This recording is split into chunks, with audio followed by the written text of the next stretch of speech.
నమస్కారం. ETV life ఆధ్యాత్మిక channel తీర్థయాత్ర కార్యక్రమానికి స్వాగతం. సమస్త లోకాలకు సకల శుభాలను ప్రసాదించువాడు వినాయకుడు.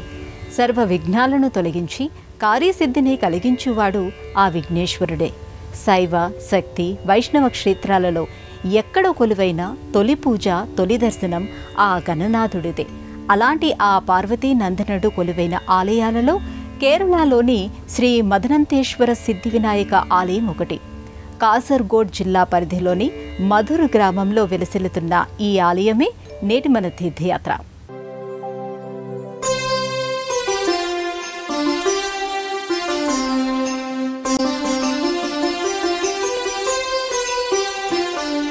పార్వతి బాల గణపతి వందనమయ్యా, నిరతము నిన్ను కొలిచెదము గజముఖ వదనా. పార్వతి బాల గణపతి వందనమయ్యా, నిరతము నిన్ను కొలిచెదము గజముఖ వదనా. పార్వతి బాల గణపతి వందనమయ్యా, అజ్ఞానము తొలగించే స్వామివి నీవే, విజ్ఞానము వెలిగించే జ్యోతివి నీవే. పార్వతి బాల గణపతి వందనమయ్యా, నిరతము నిన్ను కొలిచెదము గజముఖ వదనా. కేరళను దేవభూమిగా చెబుతారు. ఇక్కడి నేల ప్రాచీనమైన ఆలయాలకు ఆశ్రయమిచ్చినట్టుగా కనిపిస్తుంది. భక్తి భావాలు ఈ ఆలయాల సన్నిధిలో ప్రవహిస్తున్నట్టుగా అనిపిస్తుంది. ఒకవైపున ఆధ్యాత్మికతను, మరోవైపున కేరళ ప్రజల సంప్రదాయాలను పెనవేసుకుపోయినట్టుగా ఈ ఆలయాలు విరాజిల్లుతూ ఉంటాయి. అలాంటి ఆలయాలలో ఒకటి శ్రీ మదనంతేశ్వర సిద్ధి వినాయక ఆలయం.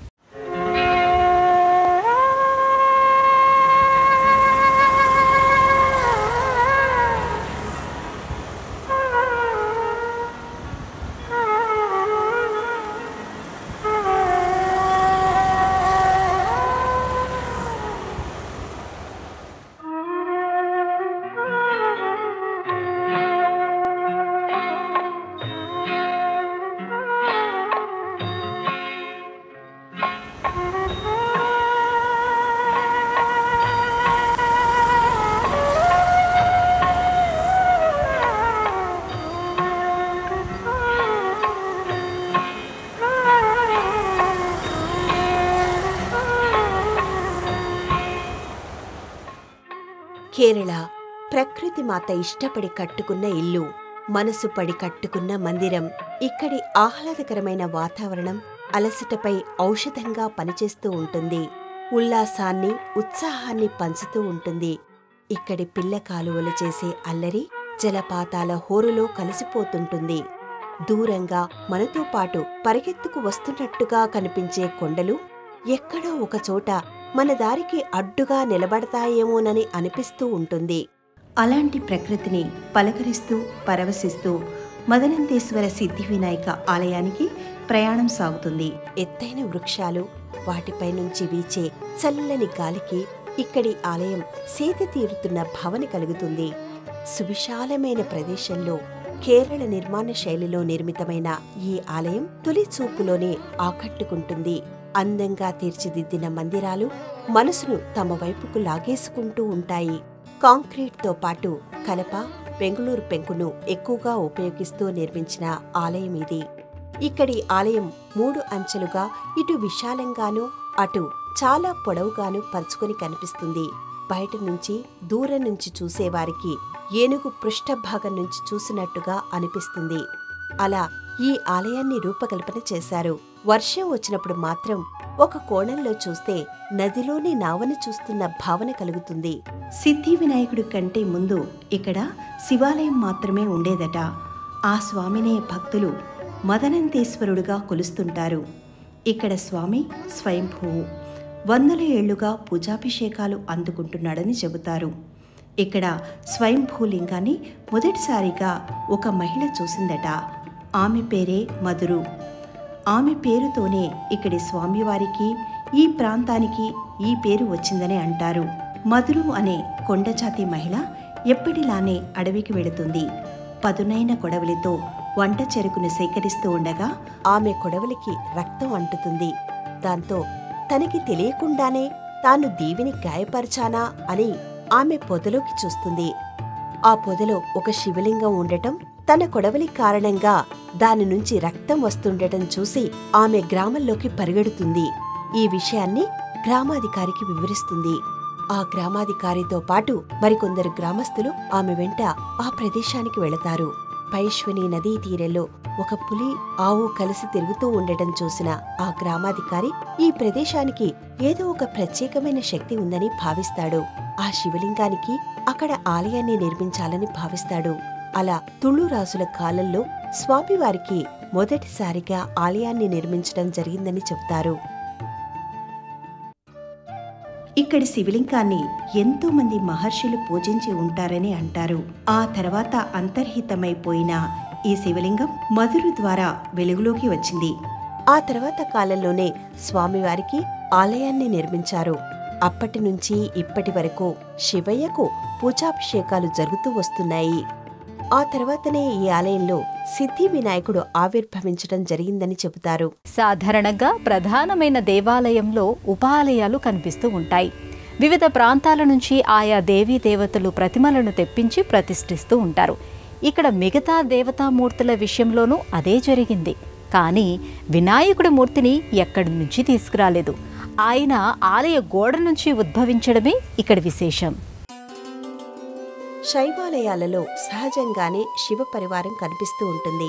ఇక ఆలయ ప్రవేశ ద్వారం సన్నిధిలో కానీ, గర్భాలయం ద్వారం సన్నిధిలో కానీ వినాయకుడు తప్పకుండా దర్శనమిస్తూ ఉంటాడు. అయితే ఇక్కడి శివాలయంలో శివుడు ఎలా స్వయంభూగా వెలిశాడో అలాగే గణపతి కూడా స్వయంభూమూర్తిగా ఆవిర్భవించడం ఈ క్షేత్ర మహత్యాన్ని సూచిస్తుంది. ఇక్కడ గణపతి ఆవిర్భవించిన తీరు కూడా చాలా ఆసక్తికరంగా అనిపిస్తుంది. పూర్వం ఇక్కడి శివాలయంలో ఓ అర్చకుడు స్వామివారిని అంకిత భావంతో పూజలు చేస్తూ ఉండేవారు. అప్పుడప్పుడు ఆయన తన 10 ఏళ్ల తనయుడిని ఆలయానికి తీసుకుని వచ్చేవారు. తండ్రి దైవారాధనకి సంబంధించిన పనుల్లో ఉంటే ఆ పిల్లవాడు ఆలయ ప్రాంగణంలో ఆడుకుంటూ ఉండేవాడు. అయితే ఒక రోజున ఆ పిల్లవాడికి ఒక సుద్దముక్క దొరుకుతుంది. దాంతో ఆ పిల్లవాడు ఆలయం లోపల గల గోడపై వినాయకుడి ఆకారాన్ని గీస్తాడు. ఆ పూటకి పూజలు పూర్తి కావడంతో అర్చకుడు తనయుడిని వెంట పెట్టుకుని ఇంటికి తీసుకుని వెళతాడు. అయితే ఆ పిల్లవాడు వినాయకుడి ఆకారాన్ని గీసిన గోడ భాగంలో నిదానంగా మార్పు రావడం మొదలవుతుంది. అలా ఆ గోడపై శుద్ధముక్కతో గీసిన వినాయకుడి చిత్రాన్ని చాలామంది చూస్తారు. కాని ఎవరూ దాన్ని గురించిన ఆలోచన అంతగా చేయలేదు. ఆ తర్వాత ఆ ప్రదేశంలోని రాయి ఉబ్బెత్తగా మారడం మొదలవుతుంది. ఆ విషయాన్ని కొంతమంది గమనించినా పెద్దగా పట్టించుకోలేదు. కొంతకాలం పోయిన తర్వాత గోడపై రాతిలోనే వినాయకుడి స్పష్టమైన రూపం ఏర్పడుతుంది. అది చూసిన వాళ్లంతా ఆశ్చర్యపోతారు. అర్చకుడి కుమారుడి అంకిత భావానికి ముచ్చటపడి వినాయకుడు అక్కడ ఆవిర్భవించాలని అనుకున్నాడో, తండ్రి సన్నిధిలో ఉండిపోవాలనే ఉద్దేశంతో ఇక్కడే వెలిశాడో అని అనుకున్నారు.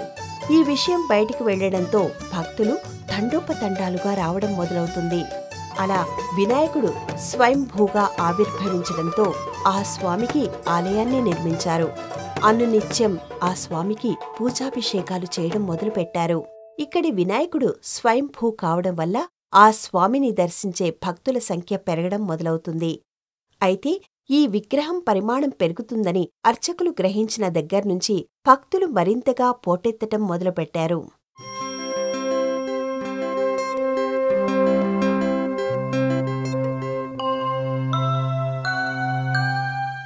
గుణగణనాయక వరవిభూషణ శుభదాయకమని ఈ కృతిని పిలిచి గుణగణనాయక వరవిభూషణ శుభదాయకమని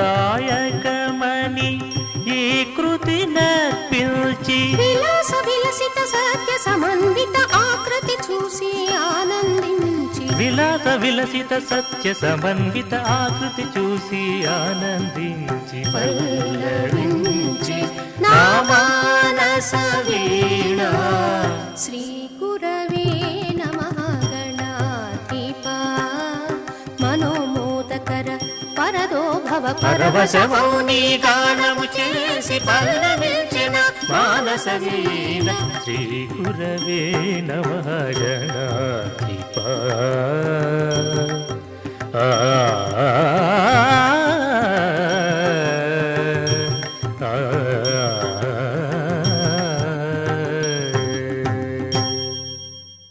కర్ణాటక, కేరళ రాష్ట్రాలలో తుళు భాష మాట్లాడే ప్రాంతాలను తుళునాడుగా పిలుస్తూ ఉంటారు. కర్ణాటకలోని దక్షిణ కన్నడ, ఉడిపి జిల్లాలు, కేరళలోని కాసర్గోడు జిల్లా పరిధిలోని పయస్విని నది వరకు గల ప్రాంతాలు తుళునాడు క్రిందికి వస్తాయి. ఈ పరిధిలోని చెప్పుకోదగిన 6 వినాయక ఆలయాలలో మధురు ఒకటిగా కనిపిస్తుంది. కేరళ భూభాగాన్ని పరిపాలించిన రాజుల్లో చేర రాజుల పాత్ర ప్రధానమైనదిగా చెప్పుకోవాలి. ఈ ప్రాంతాన్ని సుభిక్షంగా పాలించిన రాజుల్లో చేరమాన్ పెరుమాళ్ పేరు ప్రధానంగా వినిపిస్తుంది. ఆయన వంశానికి చెందిన తుళుభన్ అనే రాజు కారణంగా తుళునాడు ఏర్పడిందని చెబుతారు. అలా తుళు రాజుల కాలంలోనే ఇక్కడి శివాలయాన్ని నిర్మించడం జరిగిందని చెబుతారు. తుళునాడు పరిధిలోని 6 వినాయకస్వామి ఆలయాల జాబితాలో మదనంతేశ్వర ఆలయంతో పాటు శరవు మహాగణపతి, కుంభాసి గణపతి, కుందాపూర్ గణపతి, ఇడగుంచి గణపతి, గోకర్ణ గణపతి ఆలయాలు కనిపిస్తాయి. శరవు మహాగణపతి ఆలయంలో స్వామివారు దశభుజాలతో దర్శనమిస్తూ ఉంటాడు. సూర్యవంశానికి చెందిన రాజు వీరబాహు గోహత్య పాతకం నుంచి విముక్తిని పొందిన క్షేత్రం ఇది. ఇక కుంభాసి గణపతి ఆలయ విశిష్టత మహాభారత కాలం వరకు మనలను తీసుకువెళుతుంది. కుంభాసురుడు అనే అసురుడిని సంహరించడం కోసం భీముడు గణపతిని ఆరాధించి ఆ స్వామి నుంచి ఆయుధాన్ని పొందుతాడని చెబుతారు. వాదిరాజు తీర్థుల వారు ఈ క్షేత్ర వైభవాన్ని గురించి తీర్థ ప్రబంధంలో ప్రస్తావించడం విశేషం. ఇలా ఇటు చరిత్ర, అటు ఆధ్యాత్మిక విశేషాలను వెదజల్లుతూ ఇతర గణపతి క్షేత్రాలు కనిపిస్తాయి. సురభితవర చంపకం సురభితవర చంపకం రూపం మానసవనమే లతాని కుంజం మానసవనమే లతాని కుంజం పూర్ణకాయం కురుమణిగణనాయకం సురభితవర చంపకం. మదనంతేశ్వర ఆలయం కూడా ఒకప్పటి పయస్విని నదీ తీరంలోనే విరాజిల్లుతోంది. మధురు అనే భక్తురాలి కారణంగానే ఇక్కడి స్వామివారి పేరు ఈ క్షేత్రం పేరుతో పాటు ఇక్కడి నది పేరు కూడా మారిపోయింది. అలా పయస్విని నది మధురవాహినిగా పిలువబడుతోంది. ఇక్కడి వినాయకుడి మహిమలు ఒక్కొక్కటిగా వెలికి వస్తుండటంతో భక్తుల సంఖ్య అంతకంతకు పెరుగుతూ వెళుతోంది. వినాయకుడి మహిమలను గురించి భక్తులు కథలు కథలుగా చెప్పుకుంటూ ఉంటారు. ముఖ్యంగా టిప్పు సుల్తాన్కి సంబంధించిన ఒక సంఘటన గురించి భక్తులు విశేషంగా చెప్పుకుంటూ ఉంటారు. టిప్పు సుల్తాన్ అనేక హిందూ దేవాలయాలను ధ్వంసం చేస్తూ వెళ్లాడు. ఈ విషయంలో ఆయన ఆదేశాలను పాటించడానికి పెద్ద సైన్యమే వెంట ఉండేది. తాను ప్రయాణిస్తున్న దారిలోని ఆలయాలను ధ్వంసం చేస్తూ టిప్పు సుల్తాన్ ముందుకు వెళుతూ ఉంటాడు. సైన్యం ఆయన్ను అనుసరిస్తూ ఉంటుంది. ఇక్కడి ఆలయాన్ని ధ్వంసం చేయాలని ఆయన నిర్ణయించుకుంటాడు. ఆలయం దగ్గరికి రాగానే విపరీతమైన దాహం వేయడంతో ప్రాంగణంలోని బావిలో గల నీటితో దాహం తీర్చుకుంటాడు. ఎప్పుడైతే ఆయన ఆ బావి నీటిని తాగుతాడో అప్పటి నుంచి ఆయన ఆలోచన విధానం మారిపోయిందట. సైనికులు ఆలయాన్ని ధ్వంసం చేయడానికి ప్రయత్నించినా వారించి ముందుకు సాగాడట. అయితే సైనికులను నిరాశపరచకూడదనే ఉద్దేశంతో ఆ బావి పక్కనే గల నిర్మాణానికి కత్తితో ఘాటు పెట్టాడని చెబుతారు. ఆలయాన్ని ధ్వంసం చేయడానికి వచ్చిన టిప్పు సుల్తాన్ హఠాత్తుగా మనసు మార్చుకోవడానికి కారణం స్వామివారి మహిమ అనే చెబుతారు. ఆయన తాగిన బావిలోని నీటి ప్రభావం కూడా ఒక కారణమే ఉంటుందని చెబుతారు.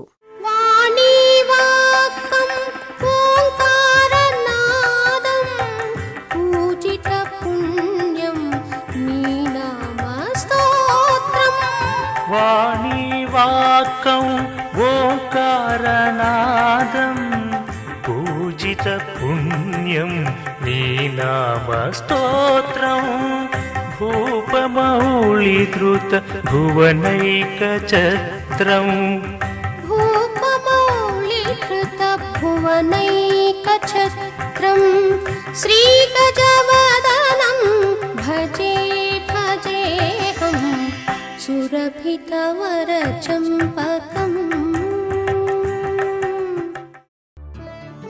సాధారణంగా వినాయకుడికి కుడుములు, ఉండ్రాళ్ళు ఎక్కువ ఇష్టమని ఆధ్యాత్మిక గ్రంథాలు చెబుతూ ఉంటాయి. వినాయక చవితి రోజున కూడా స్వామివారికి వాటినే నివేదన చేస్తూ ఉంటారు. అయితే ఇక్కడి ఆలయంలో స్వామివారికి అప్పం అంటే చాలా ప్రీతి అని చెబుతూ ఉంటారు. అప్పం లేకుండా ఆయన పూజ పూర్తి కాదంటే ఈ ఆలయంలో దానికి గల ప్రాధాన్యత గురించి అర్థం చేసుకోవచ్చు. అనునిత్యం స్వామివారి పూజల్లో అప్పం ఉంటుంది. 1000 అప్పాల పూజకు కూడా ఇక్కడ ఎంతో ప్రాధాన్యత ఉంటుంది. భక్తులు ఆలయానికి తగిన రుసుము చెల్లిస్తే 1000 అప్పాలతో పూజ చేయించి ఆ అప్పాలను భక్తులకు ఇస్తూ ఉంటారు. భక్తులు ఆ ప్రసాదాన్ని ఇంటికి తీసుకువెళ్లడం గాని ఇక్కడ ఇతర భక్తులకు పంచటం గాని చేస్తూ ఉంటారు. ఇక ఇక్కడి ప్రత్యేక సేవల్లో ఒకటిగా మూడప్పం సేవ కనిపిస్తుంది. కొన్ని హనుమ క్షేత్రాల్లో ఆ స్వామికి వడమాల సేవను ఎలా నిర్వహిస్తారో, వడమాలలతో ఎలా అలంకరిస్తారో అలాగే ఇక్కడ కూడా వినాయకుడిని అప్పంతో అలంకరిస్తారు. ఇక్కడి గణపతికి ఇది చాలా ప్రీతికరమైన సేవ అని చెబుతారు. ఈ సేవ చేయించడం వల్ల మనోభీష్టం నెరవేరుతుందని భక్తులు చెబుతూ ఉంటారు.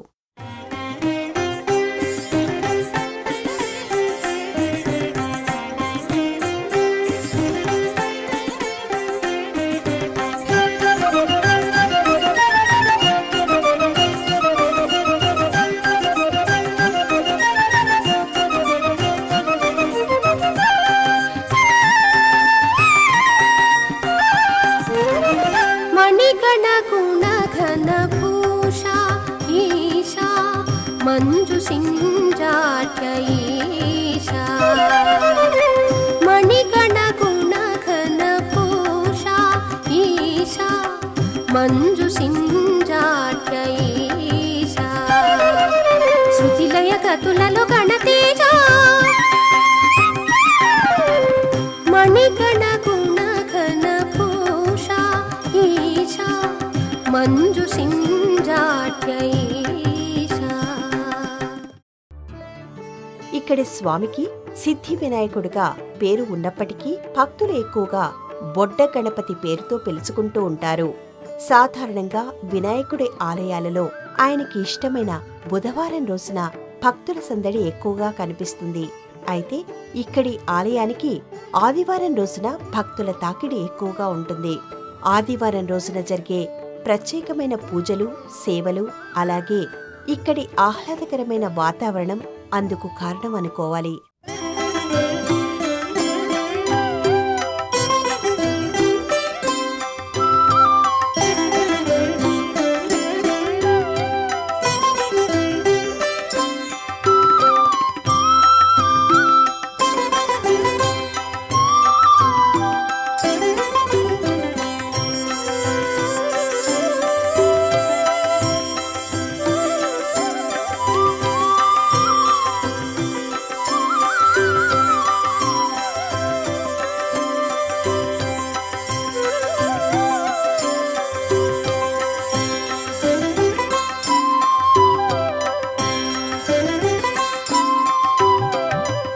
శరణమో విఘ్నేశ శరణం వినాయక శరణమో గణనాథ ఓ ఏకదంత శరణమో విఘ్నేశ శరణం వినాయక శరణమో గణనాథ ఓ ఏకదంత ఓ ఏకదంత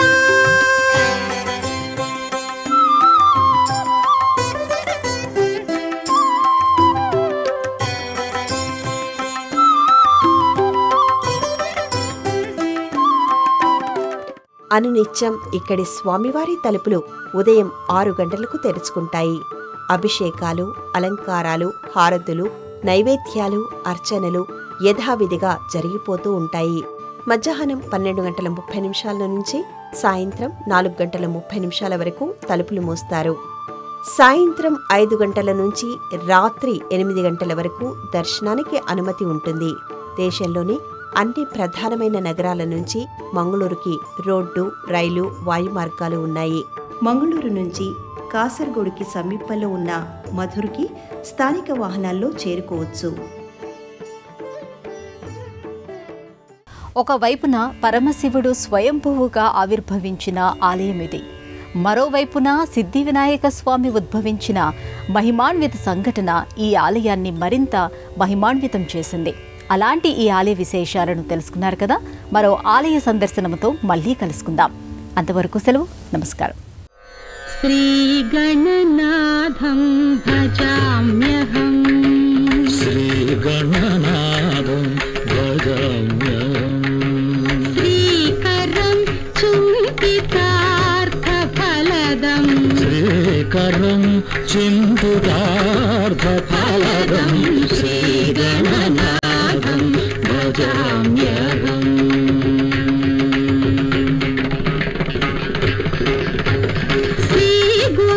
శ్రీగురుగుహాగ్రజం అగ్రపూజ్యం